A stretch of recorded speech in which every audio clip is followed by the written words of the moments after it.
Nous voici de retour après une courte pause à discuter de la version grecque des Septante, et donc en expliquant le poids que cette recension a occupé dans le judaïsme hellénistique, mais qui aujourd'hui ne représente pas grand-chose, et dans le christianisme oriental, qui lui aussi ne représente plus grand-chose aujourd'hui, et dans l'Église catholique romaine, une place quand même moindre, puisque globalement, c'est quand même plutôt l'hébreu pour le Pentateuque qui fait autorité et qui sert de base, qui a servi de base à la traduction de la Vulgate et aux traductions modernes de la Bible. Ce qui ne veut pas dire que la version grecque n'a pas d'intérêt. Et justement, euh, on va en parler. Vincent a posé une question très intéressante sur pourquoi est-ce qu'on prend comme texte de base le texte massorétique si finalement, pourquoi pas la Septante. Alors donc du coup, avant de répondre à cette question, on va prendre un ou deux exemples. Euh, on va regarder ensemble Genèse chapitre 43, verset 24.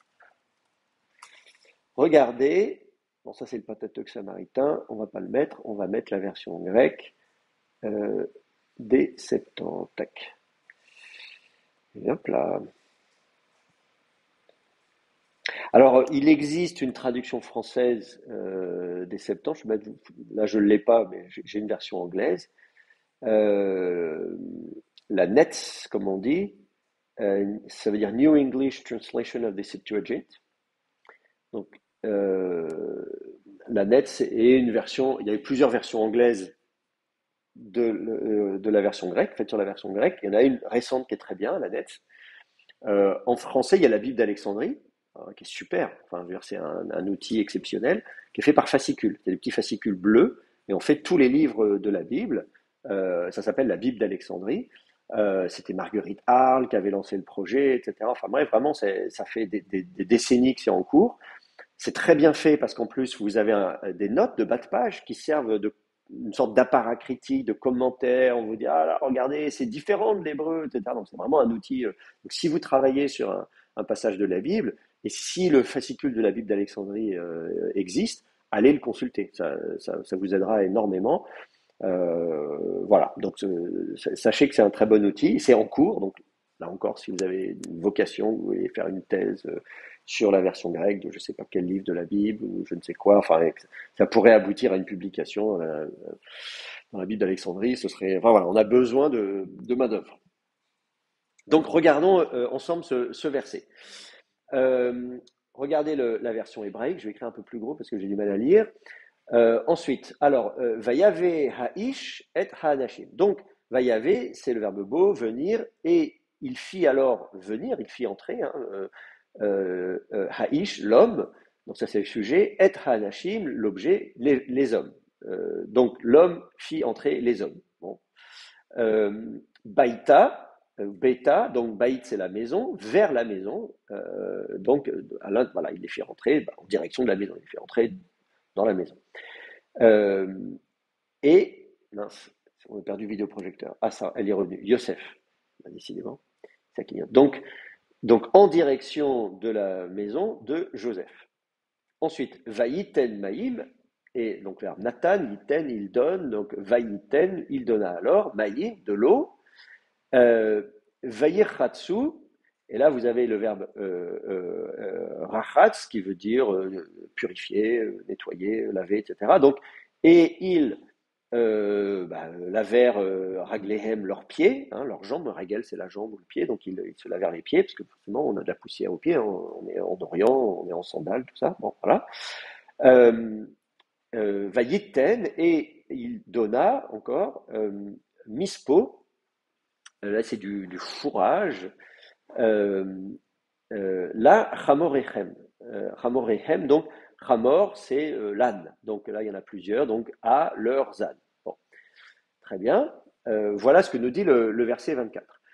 Alors, si vous regardez la version grecque, vous avez Kai enenken hudor, et il apporta de l'eau, nipsai tous podas auton. Donc, pour laver leurs pieds, Kai edoken, et il donna Cortas mata, donc là encore, du fourrage, la même chose. Tois oinois auton, à leurs ânes. D'accord?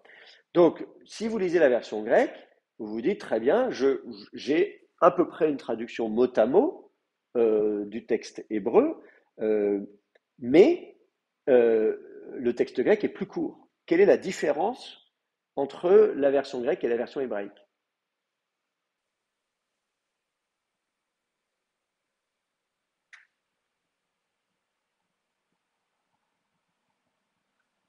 Oui, Il y a une partie en plus dans la version hébraïque, même introduite de gens dans la maison de Joseph.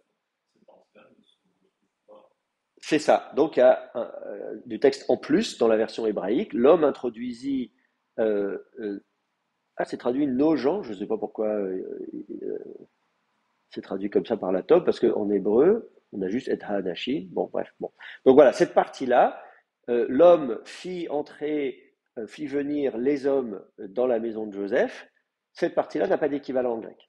Le grec, finalement, il commence là. Hein, quand vous avez en hébreu, vayiten maïm, il donna de l'eau, voilà, kai enenken hudor. Donc, voilà, il, euh,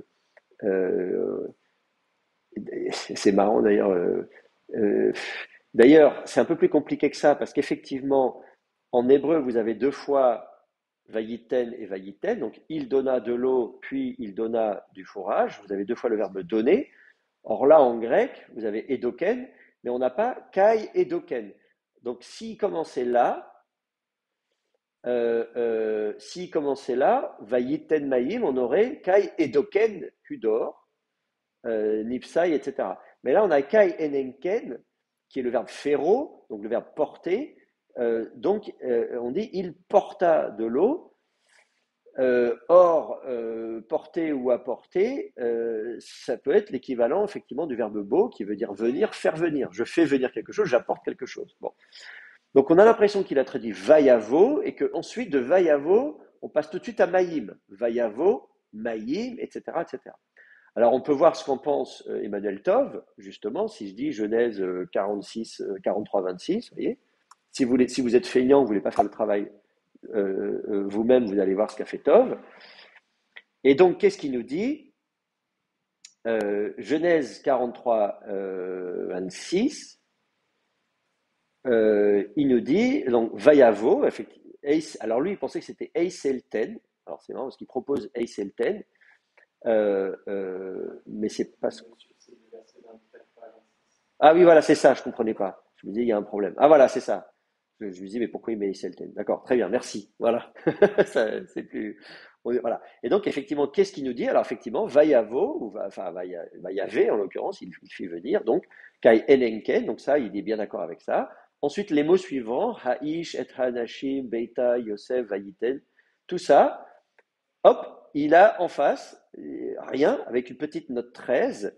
Et le 13, pour lui, c'est quand il y a un long moins. Le texte grec a un moins, c'est-à-dire il y a des choses en moins dans le texte grec, et que c'est assez long, puisque c'est plusieurs mots d'affilée. Hein, at least four lines, mais il met un mot par ligne. Donc ça veut dire, lui, il dit quatre ou cinq mots, là, il y a cinq mots d'affilée. Donc il y a une grosse portion qui n'est pas dans le texte grec, étant moins dans le texte grec et qui du coup est en plus dans le texte hébreu. Voilà, il reconnaît que tous ces trucs-là, c'est en plus. Et le reste, tout va bien. Le reste, tout va bien. On a bien l'équivalent en grec. Et donc voilà. Donc lui, il l'a bien repéré. Il a bien repéré qu'il y a cette différence. Alors voilà. Donc comment se fait-il que le texte hébreu est plus long que le texte grec ou que le texte grec est plus court que le texte hébreu? Euh, Vous pouvez fermer la fenêtre en fait si vous voulez. J'avais ouvert à la pause, enfin c'est comme vous voulez, hein, mais j'avais ouvert à la pause pour aérer, parce qu'on nous dit d'aérer toutes les heures. Mais voilà, si vous avez froid, n'hésitez pas. Donc la question c'est d'où vient ce début de verset qui est attesté dans le texte massorétique. Est-ce que c'est un ajout ultérieur? C'est-à-dire, est-ce qu'on peut supposer qu'au départ le texte était plus court, n'avait pas cette phrase, l'homme fit alors venir les gens dans la maison de Joseph, ça y était pas, que donc voilà, donc ça a été ajouté par après, peut-être pour préciser que l'action se déroule dans la maison de Joseph. On dit, bah oui, mais si on ne le dit pas, on ne comprend pas ce qui se passe.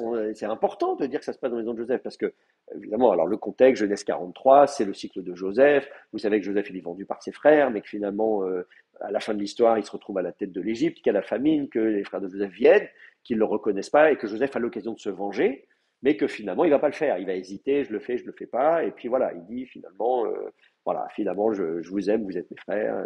Voilà. Et donc, il y a toute une, enfin c'est très théâtral, hein. Il se cache, il met du maquillage, ils le reconnaissent pas, il parle pas hébreu devant eux. Enfin, c'est absolument spectaculaire cette histoire cette scène là, c'est vraiment hollywoodien. Et donc là, on est en plein milieu de tout ça. Et donc à un moment donné, il faut dire mais attendez, là ils rentrent dans la maison de Joseph, ils savent même pas que c'est, mais voilà, que c'est Joseph, mais il faut le dire quand même. Bon, voilà. Donc est-ce que c'est un ajout de quelqu'un qui s'est dit non mais attendez, là ça va pas? Est-ce que au contraire, c'est quelqu'un qui a retiré hein, la version grecque, le traducteur grec s'est dit oh, ça sert à rien de dire ça. Pourquoi peut-être parce que peut-être il voulait pas que ça se passe dans la maison de Joseph. Non, non, non, non, ça ne se passe pas dans la maison de Joseph. Pourquoi vous dites ça? C'est faux. Voilà. Ou bien, est-ce que c'est pas un choix sciemment fait? Des fois, on ne sait pas qu'on ajoute volontairement quelque chose ou qu'on supprime volontairement quelque chose. C'est juste qu'on est distrait. Vous avez une notification TikTok et puis hop, votre œil a sauté d'une ligne à l'autre et vous avez oublié de copier une ligne. Et donc, c'est peut-être une faute bête, tout simplement. L'œil a sauté et donc il a fait voilà, une erreur de copie, tout simplement. Et c'est absolument accidentel. Donc ça, c'est le type de question qu'on peut se poser quand on étudie la différence. Alors, dans le cas qui nous intéresse, on ne va pas s'y attarder parce que je voulais juste vous donner un exemple du type de différence qu'on observe. Juste si vous regardez, lui,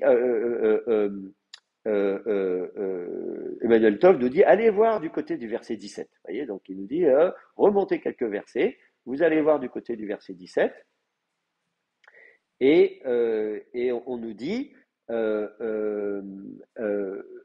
donc Vayaas, donc c'est le verbe asa, faire, il fit alors, Haïsh, l'homme fit, Ka'acher, selon ce que Amar dit Joseph, selon ce que Joseph avait dit, d'accord? Donc l'homme, il exécute les paroles de Joseph. Vayave Haïsh et Hanashim Beta Yosef. Ça vous dit quelque chose, ça? Vayave, donc, et il fit venir l'homme, qui ça et Hanashim, les hommes, donc l'homme fit venir les hommes vers la maison de Joseph. Et donc, en fait, ce petit bout de phrase-là, vous l'avez là au verset 17. Et vous l'avez aussi en grec, kai esenenka, et voilà, eisegagen, alors c'est pas le même terme, kai eisegagen tous anthropus, eiston oikon Yosef. Et donc, il fit venir, littéralement, les hommes vers la maison de Joseph. Donc, là, on a cette partie-là, elle est en grec, traduite différemment. Vous voyez, c'est pas le même verbe, puisque là, vous avez le verbe eis ago, donc c'est ago, c'est conduire à l'intérieur, eis à l'intérieur, donc il les conduisit à l'intérieur de la maison de Joseph, alors qu'au verset 24, on avait le verbe enenken, qui est le verbe féro, donc porter. Et comme il porte de l'eau, bon, on peut comprendre qu'il est traduit différemment. Mais on peut supposer qu'il avait effectivement le même texte sous les yeux. Donc là, on nous dit, en fait, on a deux fois la même phrase. Dans le texte massorétique, vous avez deux fois l'homme fit venir les maisons de Joseph, blablabla, bla, bla, bla, bla, et quelques versets plus loin, l'homme fit venir les hommes dans la maison de Joseph. Et tu viens de le dire il y a trois phrases avant, là. Tu te répètes, là, c'est quoi? C'est la vieillesse, c'est l'âge, c'est tourne en boucle, tu vois. Bon, voilà. Et donc, on peut supposer, dans ces cas-là, que le traducteur grec se dise, bah non, on vient de le dire, je ne vais pas me répéter, c'est moche, ça sert à rien. Voilà. Ou bien on peut au contraire penser que ça a été ajouté une deuxième fois dans le texte hébreu par quelqu'un qui dit oui, je l'ai dit, mais je vais quand même leur dire parce que au cas où vous n'avez pas bien compris. Voilà. Donc voilà, ça c'est le type de question que vous allez vous poser quand vous mettez côte à côte la version grecque et la version hébraïque. Donc ça c'est intéressant. Donc là, vous avez là, il y avait quelques mots qui étaient en moins dans la version des 70,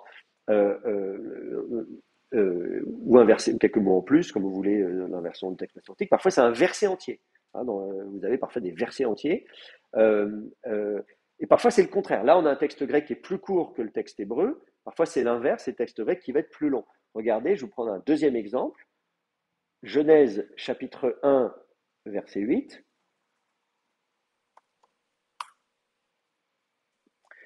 Genèse chapitre 1, verset 8. Alors, on l'avait regardé un petit peu tout à l'heure, mais on va le relire, on va faire bien les choses comme il faut. Donc, Genèse 1, c'est la création du monde, c'est les 6 jours de la création, etc. Et ensuite, on nous dit, verset 8, Vayikra Elohim, donc, alors Elohim appela, les rakia, cette étendue, euh, Shamaïm. Il l'appela Shamaïm, voilà comment ça s'appelle, les cieux. Bon. Donc, il y a voilà, c'est comme ça qu'il lui donne un nom, il faut l'appeler un nom, on appelle ça les cieux. Bon. Ensuite, Vaihi Erev, alors fut Erev un soir, Vaihi Voker, et fut un matin, Yom Sheni, jour second, le deuxième jour. Voilà, c'est le deuxième jour. Bon. Donc ça, c'est le texte hébreu. Si vous lisez la version grecque, vous avez Kai et Kalesen Hotheos, donc alors Dieu appela, Tostéréoma, donc le firmament, Uranon. Il l'appelle Uranos, donc le ciel. D'accord? Kai Eiden Hotheos, et Dieu dit Hoti Kalon, que c'est bon. Kalos, bien, c'est bien. Kai Egeneto, et fut Hespera, un soir, pardon, Kai Egeneto Proi, et fut un matin, Hemera de Terra, deuxième jour. Alors, quelle est la différence entre la version hébraïque et la version grecque? Oui. Dans la version grecque, il y a un ajout et Dieu dit que cela est bon. Oui, c'est ça, voilà. Donc c'est ça. Il y a effectivement un texte plus long en grec. En grec, vous avez une phrase de plus. Le Kai Eiden Hotheos Hotikalon. Et Dieu vit que cela était bon. Voilà. Euh, euh, donc ça n'est pas dans le texte hébreu. Donc là, vous avez l'exemple là, d'un plus. Vous avez du texte en plus, non pas du côté hébreu, comme on a vu tout à l'heure, mais du côté grec. Alors, on retrouve cette phrase, le fait de Dieu vit que cela était bon. En fait, on le retrouve régulièrement. Si vous lisez le chapitre, même en hébreu, si vous regardez même en hébreu, vous l'avez. Je retrouve mon curseur.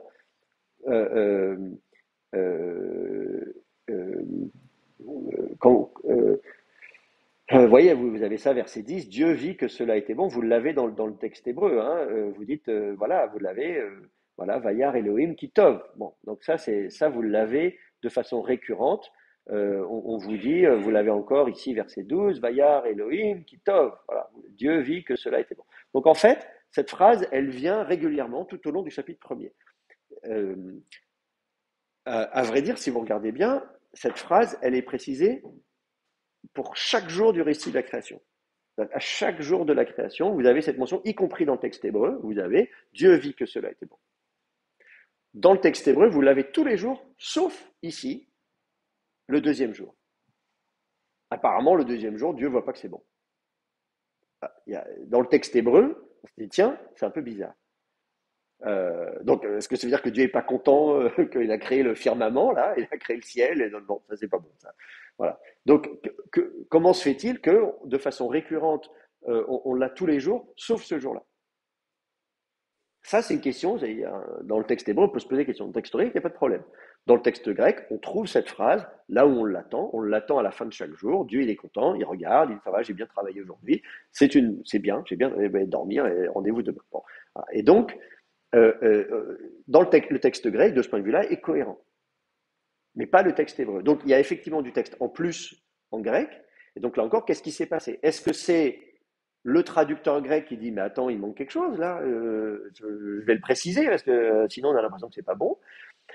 Est-ce que, en fait, ça y était au départ, l'auteur avait bien sûr mis que cette phrase à la fin de tous les jours, et que c'est à un moment donné dans le texte massorétique, dans l'ancêtre du texte massorétique, quelqu'un qui a oublié cette phrase, qui a été distrait, voilà, sur TikTok, et qui, ah mince, voilà, il a oublié cette phrase, et que c'est le texte massorétique qui est problématique, qui a un problème, qui a un oubli, etc.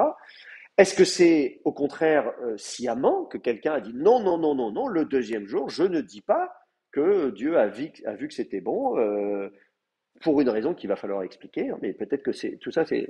Donc là encore, tout ça, c'est des questions qui se posent à la lecture comparée du texte massorétique et de la version des Septante. Et c'est toujours un travail qui est toujours très intéressant, qui nous pose des questions. D'ailleurs, je suis à peu près sûr que la plupart d'entre vous ne vous étiez jamais fait la remarque qu'on ne voit pas de mention dans le texte massorétique, donc dans votre version française de la Bible, même si vous n'avez pas appris l'hébreu ou le grec avant, etc., même si vous lisez votre Bible en français, vous n'avez peut-être pas remarqué qu'en fait, au deuxième jour, dans le texte, il n'y a pas marqué que Dieu voit que c'est bon alors qu'il le voit dans tous les autres jours. Donc c'est typiquement ce travail-là va vous amener à vous poser des questions sur le texte. Oui.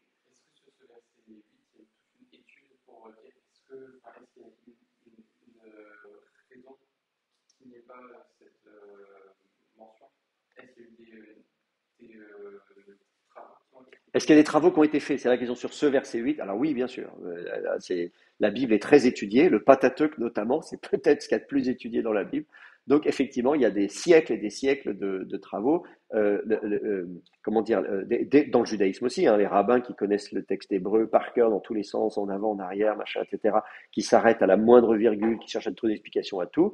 Et évidemment, vous allez trouver dans la littérature rabbinique des discussions sur mais pourquoi, hein, et bien sûr chez les chrétiens aussi, et dans les commentaires récents, à l'époque moderne, scientifique, des commentaires faits par des exégètes, des biblistes, etc.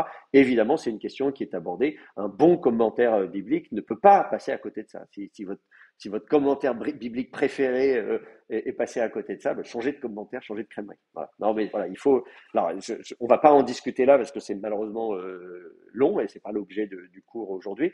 Mon but, c'est simplement de vous montrer pourquoi c'est important de s'intéresser à la version grecque des Septante. Pourquoi vous ne pouvez pas comme ça faire l'économie. Donc, là, on a un exemple. Alors, c'est pareil, là, si je regarde Emmanuel Tov, je pense qu'il l'a vu aussi, évidemment, et il en parle, j'imagine. Voilà.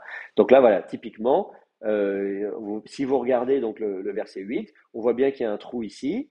Voilà, et que, voilà, que ce texte grec là, kai eiden hotheos hotikalon, ça n'est pas dans le texte hébreu, donc ça il l'a mentionné. Donc voilà, si vous êtes feignant et que vous voulez pas faire le travail vous-même, moi personnellement je préfère faire le travail moi-même parce qu'on a toujours la surprise, on regarde, on met côte à côte, voilà, il y a un vrai, je sais pas comment dire, c'est un cheminement intellectuel qui fait qu'on va, voilà, et puis on peut voir des choses peut-être qu'il a pas vues ou ne pas être d'accord avec lui. Enfin voilà, donc c'est bon. Après, il a quand même très bien travaillé. En plus, il révise son travail. Donc, mais en tout cas, je sais pas comment dire, il y a un processus cognitif associé au fait de faire le travail soi-même. Et de manière générale, voilà, c'est important dans vos études de ne pas être trop dépendant des commentaires. Même là, je parlais des commentaires. Évidemment, les commentaires se posent la question, mais avant d'aller voir les commentaires, essayez de faire le travail par vous-même, de réfléchir, d'avoir des idées. Bon, là, vous êtes, ça c'est un cours de licence, donc bon, vous n'êtes pas encore parfaitement outillé pour faire le travail vous-même, mais vous pouvez quand même commencer déjà. Euh, voilà, avant de vous précipiter sur ce qu'on appelle la littérature secondaire, hein, les travaux que d'autres chercheurs ont fait, essayez de vous confronter, de vous frotter vous-même directement au texte. Euh, Parce que ça peut vous donner des idées. Moi, il m'est arrivé d'avoir des étudiants qui n'étaient qu'en licence, mais qui posaient des questions très justes, qui n'avaient pas forcément, ou faire des remarques qui n'avaient pas forcément été repérées. Voilà, donc même assez jeune dans votre carrière, disons, vous pouvez faire preuve d'une forme de créativité, penser à des choses. Voilà, donc voilà, essayez de vous frotter au texte. Ensuite, bien sûr, bon, puis en plus là, vous n'avez pas beaucoup le temps, vous ne faites pas une thèse de doctorat, donc c'est sûr que dans vos recherches, dans vos travaux que vous devez rendre, etc. Bien sûr, vous êtes contraint par le temps, vous avez d'autres cours partout, donc voilà, évidemment, c'est un réflexe d'aller voir les commentaires, mais voilà, avant d'y aller, faites le travail par vous-même. En tout cas, là, Emmanuel Tov a bien repéré ça. Et donc, il le signale donc en disant qu'effectivement, du côté du grec, il y a un plus qui est assez long, qui fait plusieurs mots. Ici, là, il dit qu'il a fait une rétroversion basée sur euh, euh, des équivalents ailleurs. Il sait qu'on a cette phrase Kayeiden Hotheos Hotikalon. Cette même phrase existe ailleurs en hébreu, donc il a fait une rétroversion, mais il explique que cette rétroversion, elle est assez facile à faire. Il y a des cas où, comment dire, le texte grec n'a pas d'équivalent en hébreu même ailleurs, et donc on est obligé d'imaginer Voilà. Mais là, dans ce cas-là, la rétroversion en hébreu, elle est assez facile à faire puisqu'on a la même expression ailleurs. Et du coup, il renvoie, il dit, allez faire un tour du côté du verset 10. Voilà. Il dit, vous trouverez la même chose au verset 10 en hébreu. Et donc, c'est assez facile à faire. Donc voilà un peu les outils que vous pouvez utiliser si vous n'avez pas beaucoup le temps de faire le travail vous-même.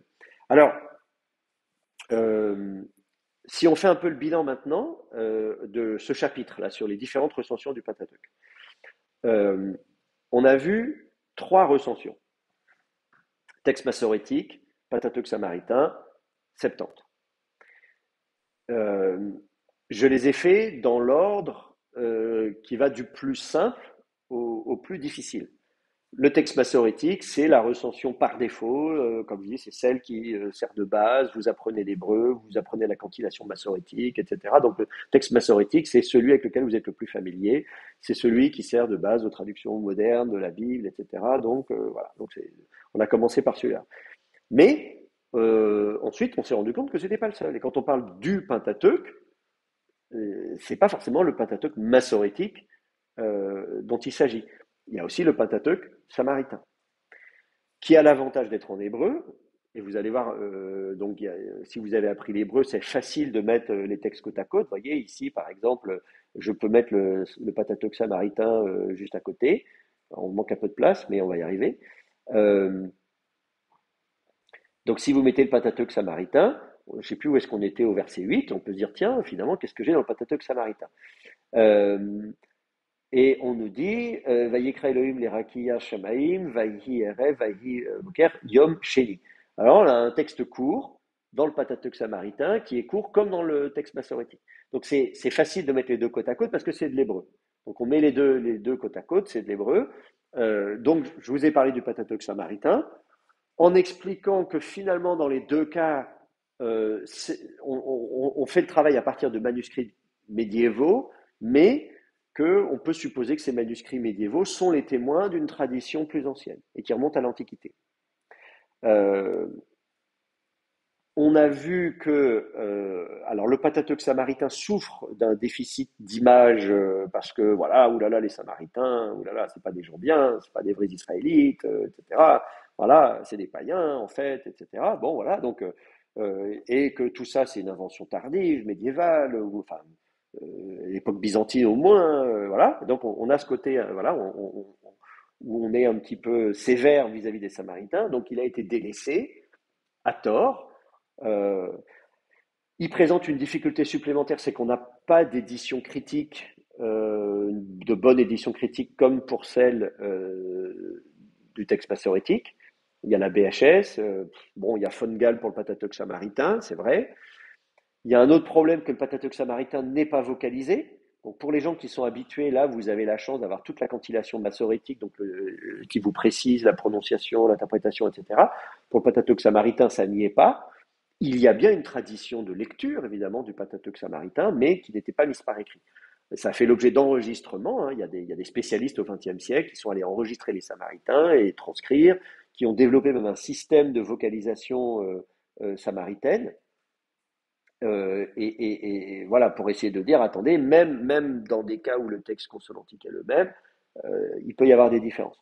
Donc en tout cas, le Pentateuque samaritain est moins accessible pour vous, pour moi concrètement, ce qui fait qu'effectivement, même encore aujourd'hui, même en sachant tout ce qu'on sait, si on est un peu feignant, voilà, on n'ira pas regarder du côté du Pentateuque samaritain. Bon, et ça, c'est moche, parce que le Pentateuque samaritain, il mérite vraiment qu'on s'y attarde davantage. Il faudrait qu'il y ait bon, il y a une bonne édition critique en cours par Schorsch. Il n'y a pas de traduction française du Pentateuque samaritain, voilà, donc on manque d'outils. Et puis on a parlé de la version grecque, qui, là encore, souffre d'un déficit d'image en Occident, et plus encore chez les protestants, parce que là, alors, on s'éloigne encore plus du texte massorétique, dans le sens où là, on est carrément en grec. Donc là, ça pose encore un autre problème, c'est que oui, d'accord, on a du grec, donc c'est pas de l'hébreu, donc c'était quoi le texte hébreu? S'il y a une différence avec le texte massorétique, est-ce que c'est le traducteur grec qui a mal travaillé? Ou bien est-ce que le traducteur grec a fait une bonne traduction du texte hébreu qu'il avait sous les yeux, mais le texte hébreu qu'il avait sous les yeux était différent de celui que nous connaissons? Mais à ce moment-là, quel était-il? Est-ce qu'il faut faire une rétroversion? Oh, tout ça, ça devient un peu compliqué. Bon. Et puis, de toute façon, voilà, tout ça, c'est du grec, c'est le judaïsme hellénistique, etc. Donc, on a eu tendance, comme ça, voilà, Hebraïca Veritas, notamment chez les protestants, un peu à mépriser la version grecque des Septante. Parce que là encore, voilà, c'est plus compliqué, c'est moins difficile d'accès, et donc voilà, on s'intéresse au texte massorétique. Et je vous dis, encore à l'heure actuelle, il y a encore des collègues, ici même dans cette maison, dans cette faculté de théologie protestante, deux collègues que j'ai bien connus et que je ne nommerai pas. L'un est donc en fac de théologie protestante, un collègue une collègue en l'occurrence qui dit texte massorétique, l'autre collègue dit non, 70, 70, 70, avec des séminaires de master et de doctorat en Ancien Testament, avec les deux, qui disent oh, non, 70. Voilà. Bon. Donc, allez, donc ça, voilà. Donc, encore aujourd'hui, le débat est très vivant. Alors, je ne dis pas qu'il faut prendre parti hein, pour l'un ou pour l'autre. Mais c'est juste, je vous dis, traditionnellement, c'est ça qui a été fait. De dire, nous, notre texte, c'est ça. Alors, évidemment, dans le christianisme, voilà, les Grecs orthodoxes, pour eux, la question ne se pose pas, puisque leur Pentateuque, c'est le Pentateuque, c'est la Septante. C'est la version grecque des Septante, et c'est ça. On a même eu à un moment donné un chargé de cours qui était orthodoxe, roumain orthodoxe, mais c'est l'orthodoxie roumaine, et donc lui, il dit, ok, moi je fais un cours d'Ancien Testament, mais moi mon Ancien Testament c'est la Septante, hein. C'est pas le texte massorétique. Voilà. Moi je trouvais ça très bien, mais voilà, pour les étudiants ça devient un peu bizarre. Bon, donc mon idée, ce que j'essaie de vous dire, c'est qu'il faut peut-être pas on n'est pas obligé forcément d'en choisir un. Je sais que c'est beaucoup plus facile de dire moi je choisis une tradition et c'est la mienne et ça simplifie comme ça voilà, j'ai pas besoin de m'occuper du reste. Le reste n'existe pas, ça simplifie la tâche. Donc vous avez le droit de faire ça, notamment en tant que croyant, hein, si vous pouvez dire moi dans ma foi, je crois que le texte inspiré des Écritures, c'est le texte massorétique ou c'est le Pentateuque samaritain ou c'est la version grecque des Septante. Voilà, je crois que c'est ça. Et donc, à partir du moment où je crois que c'est ça, le reste ne m'intéresse pas. En tant que croyant, vous avez le droit de le faire. Euh, D'un point de vue universitaire, parce que là, on a une approche scientifique. Hein, moi, la question, ici, on n'est pas là pour parler de ce qu'on croit les uns et les autres ou pas. On est là pour faire un travail scientifique. Et moi, ce qui me paraît important d'un point de vue scientifique, c'est que le biais, d'un point de vue scientifique, là où j'ai un problème, c'est précisément avec les gens qui arrivent biaisés d'emblée, avec un a priori négatif ou positif vis-à-vis de telle ou telle tradition. Et là, je réponds à la question qu'avait posée Vincent tout à l'heure. Effectivement, pour moi, c'est ça le problème que j'ai. Des gens qui vont dire, moi, voilà, mon texte, c'est la Septante, c'est le texte massorétique. Pourquoi? Quel est l'argument scientifique qui dit que c'est ce texte-là le bon et pas l'autre? À moins d'avoir un argument scientifique pour le démontrer, désolé, mais ça, c'est pas possible. Et donc, moi, à titre personnel, je préfère adopter une prudence, une approche scientifique, de dire, écoutez, il y a des témoins du texte biblique, il n'y a pas un Pentateuque, il y a plusieurs Pentateuques, en tout cas plusieurs recensions du Pentateuque, qui, toutes les trois, bon, ces trois-là en tout cas, c'est les principales, comment dire, sont attestées depuis l'Antiquité. Donc ce ne sont pas des inventions médiévales, ce sont des recensions qui existaient déjà, manifestement sous une forme ou une autre, dans l'Antiquité. Euh, et donc, l'idéal, quand on fait l'histoire du texte, c'est d'essayer de remonter le plus loin possible dans le temps, de comprendre quelle est l'histoire du texte et pourquoi est-ce qu'on a abouti dans un cas à un texte plus court et dans un cas à un texte plus long. Et de surtout pas tomber dans des généralités. De surtout pas dire, ah, la version grecque, décidément, le traducteur grec, quel incompétent, ah bah regardez, le texte est plus court qu'en hébreu parce qu'il a sauté un verset, il était distrait, ou au contraire, le texte est plus long qu'en hébreu parce qu'il s'est senti obligé d'ajouter des choses. Vous voyez ce que je veux dire? De toujours partir du principe que c'est l'hébreu, le texte massorétique, le bon texte, entre guillemets, et d'expliquer la Septante comme étant une modification du texte massorétique, alors que dans un certain nombre de cas, ça peut être l'inverse. Mais pas toujours systématiquement non plus. Donc voilà, je vous invite à la prudence, et donc, quand vous faites votre travail de recherche sur le Pentateuque, on étudie ce texte comme une œuvre littéraire de l'Antiquité. Cette œuvre littéraire, elle nous a été transmise par différentes traditions. On peut en être reconnaissant parce que sans eux, le texte n'existerait plus aujourd'hui. Heureusement qu'il y a des gens qui ont copié, recopié, transmis pendant des siècles et des siècles le texte, ce qui fait qu'il nous est parvenu. Et donc, je dois prendre toute la documentation. Le fait de mettre de côté des données, en science, c'est dramatique, des gens qui disent oui, oui, il y a des données, mais qui ne me plaisent pas, donc je fais comme si elles n'existaient pas.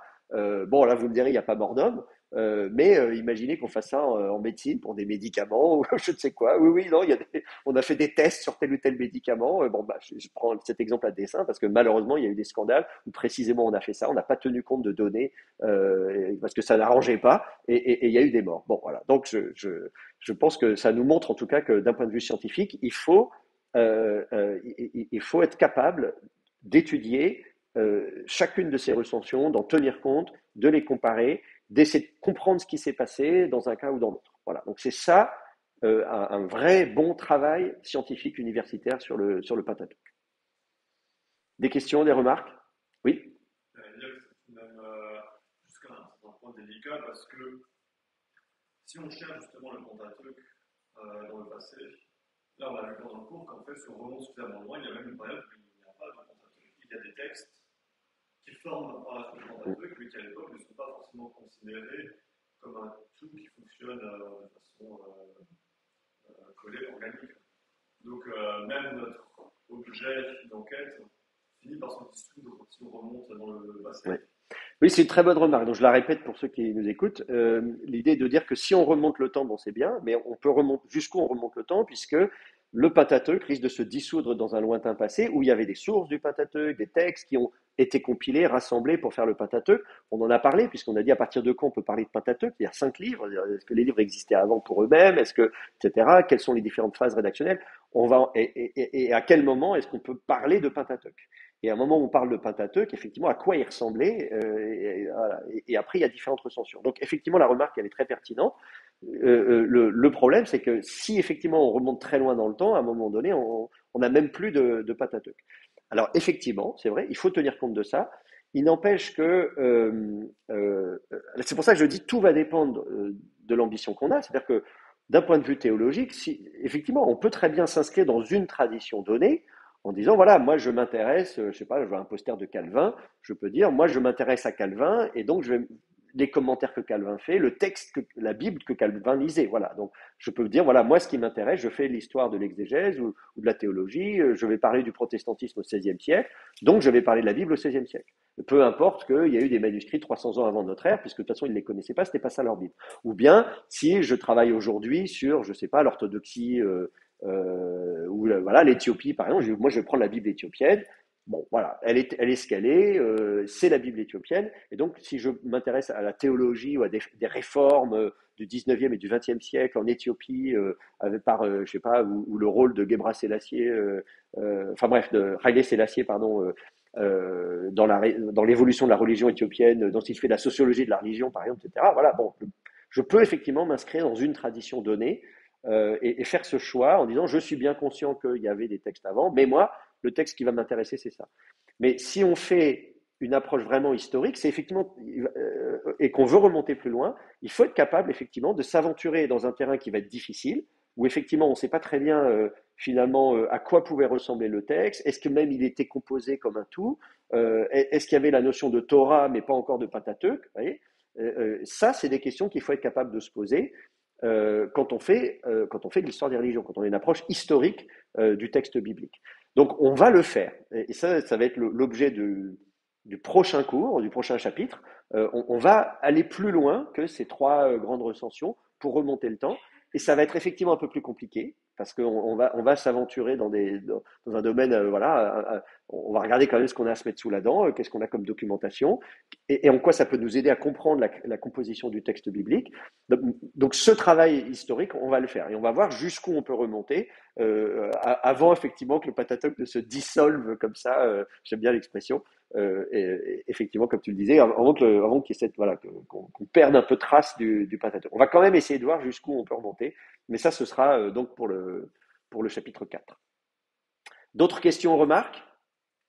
Non, on s'arrête là, ça tombe bien, c'est l'heure. Merci encore de votre présence, merci à tous ceux qui nous suivent aussi à distance, en direct et en différé. Merci pour vos remarques, vos questions, votre participation. On se retrouve très bientôt.